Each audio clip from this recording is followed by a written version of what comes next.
आम्ही नुकताच एक रिसेल फ्लॅट खरेदी केला होता. घरात फर्निचरचं काम केल्यानंतर राहायला आलो. घरात सामान नीट लावण्याचं काम चालू होतं, तोपर्यंत शेजारी पाजारी बघितलेच नव्हते. तरी आम्ही आलो त्या दिवशी संध्याकाळी एक आजी येऊन आमची विचारपूस करून काही लागलं तर मी आहे असं सांगून गेल्या. 2 दिवस मला जराही फुरसत नव्हती. माझे पती ऑफिसला आणि मुले शाळेत. मी एकटीच घरात सामान लावत होते. 2 दिवस आम्ही बाहेरचेच खात होतो. मुलेही हॉटेलच्या खाण्यावर खुश होती. 2 दिवसानंतर मला वेळ मिळाल्यावर त्या आजींची आठवण झाली. त्यांनी आपला फोन नंबर दिला होता. तो मी पर्समध्ये ठेवला होता. म्हटलं बघूया. एवढ्या आस्थेने विचारपूस करत होत्या तर ओळख वाढवावी म्हणून मी त्यांना फोन केला. हॅलो, सुरेखा आजी का? मी सविता, तुमची नवीन शेजारी. अहो थांबा, मी आजींना फोन देतो असं म्हणून त्यांनी सुरेखा, सविताचा तुला फोन आला आहे, घे लवकर असं म्हणून आजींना आवाज दिला. आतून आले आले असा आवाज आला. हॅलो सविता बोल, मी सुरेखा बोलते. झालं का तुझं घरातील सर्व सामान लावून? हो आजी, त्या दिवशी मी कामात होते म्हणून आत्ता फोन लावला. नवीन ठिकाणी गेल्यावर आपण ओळखी वाढवल्या तर आपला खूप फायदा होतो. ब्लॉकमध्ये राहणारी माणसं एकलकोंडी असतात असं म्हटलं जातं. त्या मानाने चाळीत तरी बरं असतं. नवीन कोणी आलं तर चाळभर गाजावाजा होतो. तसेच चाळीतल्या लोकांना ओळख करून द्यायला आणि घ्यायला आवडत असतं. थोड्या वेळाने सुरेखा आजी आल्या. येताना 4 बेसनाचे लाडू व चिवडा घेऊन आल्या आणि मला आग्रह करून खायला लावला. त्यांचं प्रेम बघून मला माझ्या आईचीच आठवण आली. सुरेखा आजींच्या लाडवांची चव अगदी माझ्या आईच्या हातच्या लाडवांसारखीच होती. मी आजींना बोलूनही दाखवले व त्यांना खूपच आनंद झाला. ते व त्यांचे पती माझ्या समोरच्या ब्लॉकमध्ये राहत होते. त्यांना 2 मुलं होती, एक मुलगा व एक मुलगी. मुलगा न्यूयॉर्कला व मुलगी कॅनडाला होती. दोन्ही मुलांची 2-2 अशी मिळून त्यांना 4 नातवंड होती. मुले त्यांना नेहमीच त्यांच्या घरी बोलवत असत, पण त्यांच्या मिस्टरांना परदेशात राहायला आवडत नाही म्हणून ते इथे राहत. दोघेही सरकारी नोकरी करत होते. आता त्यांना पेन्शन मिळत होती म्हणून सगळे ठीक चालत होते. मुलगा मुलगी त्यांच्या संसारात परदेशात रमली होती. भारतात त्यांचं येणं आता तसं कमीच झालं होतं. नातवंड थोडी लहान होती तेव्हा आजी आजोबा तिथे जाऊन राहत होती, पण आता तीही मोठी झाली आणि प्रत्येकजण आपापल्या कामात मग्न असायचे म्हणून आजोबांना तिथे बंदिस्त असल्यासारखं वाटायचं. स्वतः एकटं कुठं जाता येत नव्हतं. मोटार गाडीशिवाय पाणही हलत नव्हतं. आपल्या देशात स्वच्छंदी पक्ष्यांसारखं फिरता येतं. आजूबाजूला आपले लोक, आपली माणसं असतात. एकमेकांकडे येणं जाणं असतं. गप्पा टप्पा होतात. वेळ घालवायला अनेक साधनं असतात म्हणून ते दोघे भारतात येऊन राहिले. थोड्या वेळानं सुरेखा आजी आपल्या घरी गेल्या. माझ्या मनात मात्र एक गोष्ट खटकली. त्यांची दोन्ही मुलं हल्ली भारतात येत नव्हती. कसं होईल या आजोबा आणि आजींचं? वय वाढत आहे. शरीर कधी दगा देईल सांगता येत नाही. पोटची मायेची मुलं असून जवळ नाहीत. मनात विचार आला, माझ्या आईबाबांची पण हीच गत झाली असती जर मी परदेशी स्थळास होकार दिला असता तर. तसा माझा भाऊ सुधीरही अमेरिकेत शिक्षणाकरिता गेला होता. त्याला तिथे चांगली नोकरी मिळत होती, पण आपल्या ज्ञानाचा उपयोग आपल्या देशात करावा या हट्टापायी तो पुन्हा भारतात आला. मी व आई बाबांबरोबर सुधीर असल्याने त्यांचा वेळ छान जात होता. मीही मुंबईत असल्याने महिन्यातून 1-2 वेळा दादरला जाऊन आईला भेटून येत होते. मला तर ती बहीण नसून मैत्रीणच वाटत असायची. सासू व सुनेचे भांडण तंटे नसले की घर एका नंदनवनासारखं भासतं. मला सासू सासरे कोणीच नाहीत, कारण मी एका अनाथ मुलाशी लग्न केलं. नोकरी करत असताना प्रेम जमले. प्रेम हे निव्वळ प्रेम असते. चांगला होतकरू, सुशील आणि निर्मळ स्वभावाच्या अनिकेतने माझ्या आईबाबांचेही मन जिंकले होते. आता आमच्या लग्नाला 15 वर्ष झाली. आमचा संसार सुखाचा चाललाय. उणे काढायला नातलग नसल्याने थोड्याफार कुरबुरी होत असल्या तरी टोकाची भांडणे होत नाहीत. संध्याकाळी घरी आल्यावर अनिकेतला मी सुरेखा आजींबद्दल सांगितलं. त्यालाही आजींबद्दल आदर वाटला. ते म्हणाले, उद्या रविवार आहे, आपण सगळे उद्या सुरेखा आजी आणि आजोबांना भेटायला जाऊया का? हो जाऊया. त्यानिमित्ताने आजोबांशी पण ओळख करून घेऊ. ठरल्याप्रमाणे रविवारच्या दिवशी संध्याकाळी आम्ही आजींच्या घरी जाऊन ब्लॉकची बेल वाजवली. आजोबांनीच दार उघडले आणि विचारले, कोण पाहिजे? आम्ही आपले नवीन शेजारी सविता. हो, या या. आणि ते आजीला आवाज देत म्हणाले, सुरेखा, तुझी लेक आली आहे ग, तुला भेटायला सहकुटुंब. आजी किचनमध्ये काहीतरी करत होत्या. त्या ओल्या हातपदराला पुसत बाहेर आल्या. आम्ही सर्वांनी आजी आजोबांचे चरणस्पर्श करून वंदन केले. आम्हाला आलेले पाहून आजी आजोबांचे डोळे अश्रूने डबडबले. आजोबांकडे जायचे म्हणून अनिकेतने ताजी फळं व बिस्किट आणलेली पिशवी आजीला दिली. सुरेखा आजीनेही आपल्या नातवंडांना मायेने जवळ घेऊन कुरवाळले. त्या मायेच्या स्पर्शाची ऊब माझ्या मुलांनाही जाणवली. अनय व स्मितलच्या चेहऱ्यावरून ते आम्ही उभयतांनी जाणले. तसेच आम्ही त्यांना अनोळखी होतो, पण काही क्षणांच्या सहवासानेच त्यांच्याबद्दल एवढी आपुलकी व जिव्हाळा वाटू लागला की मुले खरोखरच आपल्या आजी आजोबांकडे आल्यासारखे वाटू लागले. आजोबा हातून खेळणी व पुस्तके आणून अनय व स्मितलला देत होते, तर आजी एक एक डबा उघडून खाऊ मुलांसमोर ठेवत होत्या. दोघांच्या उत्साहाला ऊत आला होता. काय करू व काय नको असे त्यांना झाले होते. आपल्या दोन्ही नातवंडांचे प्रेम ती दोघे आमच्या मुलांवर ओतत होती. त्या दोघांच्या चेहऱ्यावरचा आनंद पाहण्यासारखाच होता. सुख म्हणजे काय असतं याची अनुभूती मला व अनिकेतला त्या दिवशी आली. आजींचे व माझे काय बोलणे झाले होते ते मी अनिकेतलाही सांगितले होते. स्वतः पोरका असल्यामुळे त्यांच्याबद्दल अनिकेतलाही सहानुभूती वाटणे साहजिकच होते. अर्ध्या तासात परत येऊ म्हणून गेलो होतो, तिथे 2-3 तास आजींकडे कसे गेले कळालेच नाही. अनय आणि स्मितललाही आजीकडे खूप आवडले.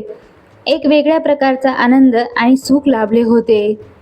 रात्री झोपण्यापूर्वी मी माझ्या आईला फोन लावून सुरेखा आजींबद्दल सगळं सांगितलं.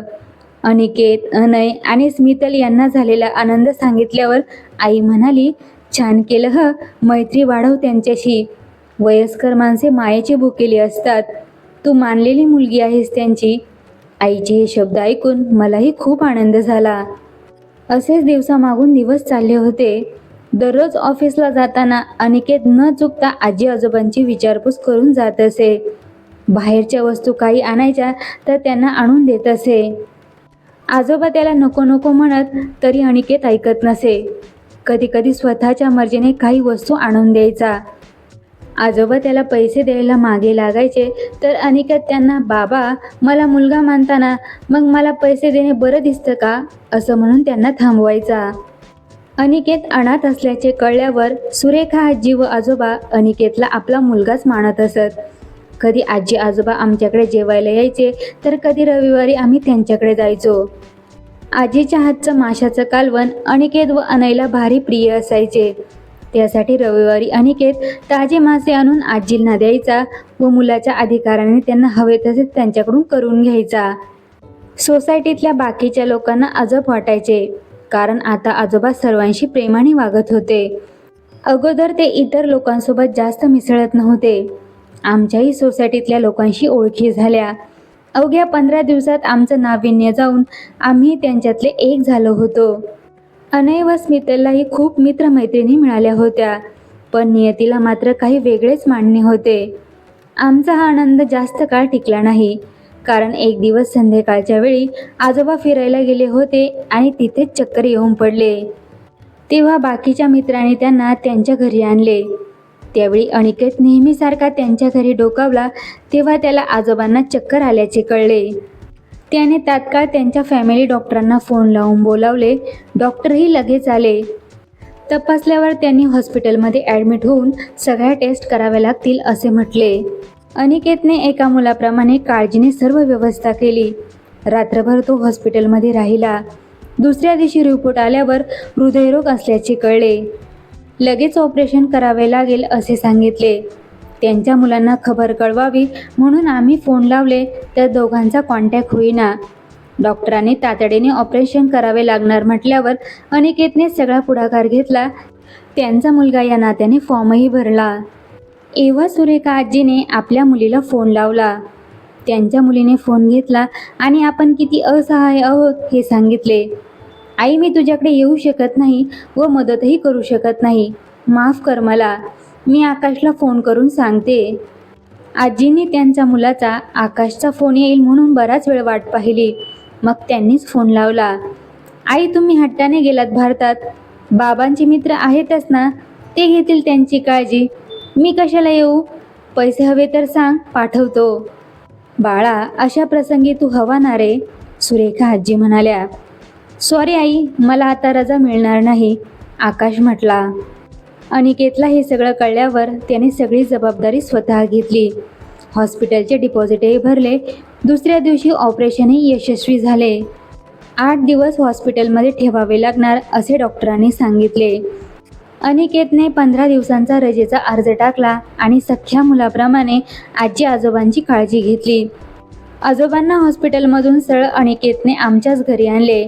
मग सुरेखा आजींनाही आमच्याकडेच यावे लागले. ये-जा करायला त्रास नको व आजींवर ही सगळी जबाबदारी टाकणे बरोबर नव्हते. ते आपले आई बाबा आहेत असे आम्ही आजी आजोबांशी वागत होतो.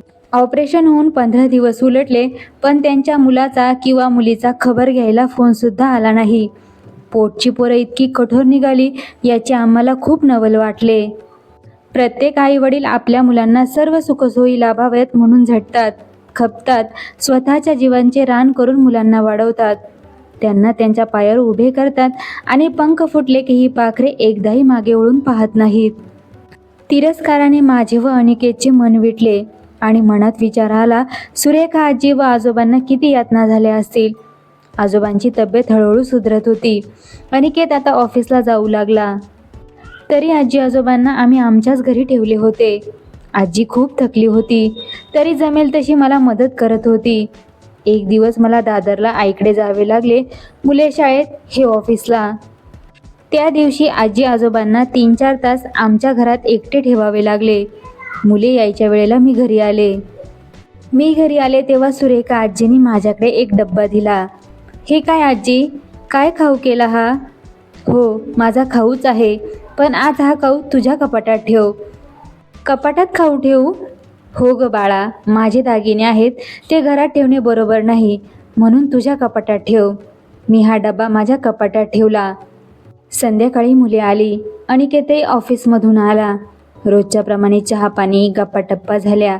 रात्री जेवणे वगैरे आटोपली. आता झोपायची तयारी करत होतो. एवढ्यात बाथरूममधून बाहेर आलेल्या आजी कोसळल्या. पहिल्यांदा वाटले की त्यांचा ओला पाय घसरून त्या पडल्या असतील, पण दुर्दैव आजींनी कायमचे डोळे मिटले होते. डॉक्टरांना बोलावले. त्यांनी सिव्हिअर हार्ट अटॅकमुळे मृत्यू झाला आहे हे कारण सांगितले. आता त्यांच्या मुलांना दुःखद घटना सांगायलाच हवी म्हणून अनिकेत फोन करू लागला. तेव्हा आजोबांनी त्याला थांबवले व म्हणाले, आकाश किंवा शिल्पाला फोन करू नकोस. माझ्या आजारपणाचे त्यांनी किती मनावर घेतले. 1 महिना झाला, एकदा सुद्धा फोन आला नाही. आता आई मेली म्हणून त्यांना सांगितले तरी येणार नाहीत आणि त्यांची मला गरज नाही. तुलाच आम्ही मुलगा मानले, तू सगळी मुलाची कर्तव्ये पार पाड. आजच सविताकडे तिने एक डब्बा दिला होता. त्यात तिचे दागिने व सुरेखाने लिहिलेले पत्र व आमचे कायदेशीर इच्छापत्र आहे. आजच दुपारी सविता दादरला गेली तेव्हा वकिलांना बोलवून सर्व कागदपत्रांची कामे करून घेतली. आम्ही दोन्ही मुलांना त्यांच्या हक्काचे दिले आहे. बाकीचे तुझ्या आणि सविताच्या नावे केले आहे. आमची सगळी जबाबदारी तुम्हा दोघांवर सोपवली आहे. दोन्ही मुलांच्या वागणुकीचा आघात सुरेखाला सहन झाला नाही.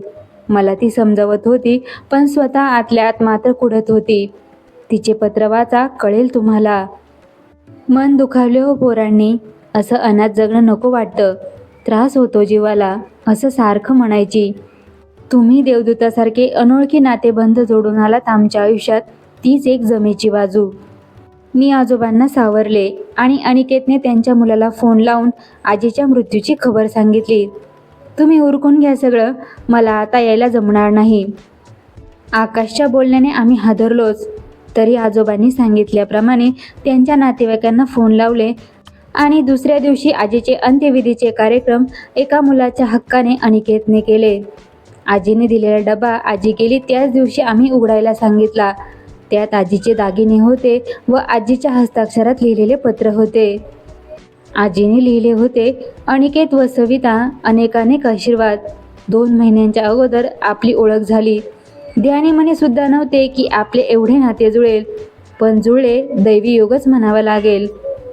2 मुलांना शिकवले, सावरले, त्यांच्याकरता सगळी कमाई खर्च केली.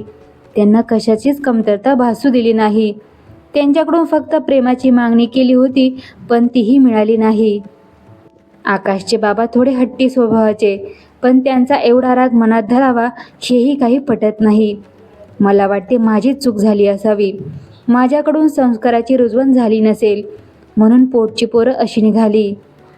अनिकेत, तू स्वतःला अनाथ म्हणतोस, पण तुझे संस्कार बघून वाटत नाही रे. तू माझ्या पोटी का नाही जन्माला आलास रे? मुलं असून देखील आम्ही असे अनाथ झालो. देवानेच तुम्हाला आमच्याकडे पाठवले असेल. आमच्या दोघांच्या संमतीने आम्ही तुला दत्तक पुत्र मानले. त्याचे कागदपत्रे सर्व व्यवहार केले आहेत. आमची जी मालमत्ता आहे त्याचे कायदेशीर व्यवहार करून ठेवले आहेत. आमच्या दोन्ही मुलांनाही त्यांचा हिस्सा दिला आहे. पुढे काही वादविवाद होऊ नये म्हणून सर्व तरतूद केली आहे. तुझ्यावर मात्र एक जबाबदारी टाकत आहोत. आमच्यापैकी कुणीही एक गेलं तर राहिलेल्याची काळजी व देखरेख करणे सर्वस्वी तुम्हा दोघांची जबाबदारी असेल. तुमची खरी आई सुरेखा. पत्र वाचून अनिकेत व सविता यांच्या डोळ्यात पाणी आले. पत्रासोबत घराची व कपाटाची चावीही होती. आजोबांची सेवा करून व होईल तितके त्यांना आनंदात ठेवून सुरेखा आजीचे स्वप्न पूर्ण करण्याचा आम्ही निर्धार केला आहे.